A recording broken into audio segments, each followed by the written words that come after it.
తింటది పులే, మేకను తింటది పులే, ఇది కదరా ఆకలే, ఇది కదరా ఆకలే.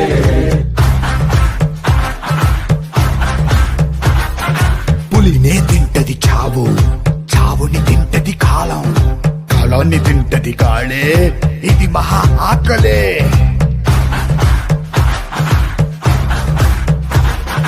వేటాడేది ఒకటే, పరిగెత్తేది ఇంకొకటే.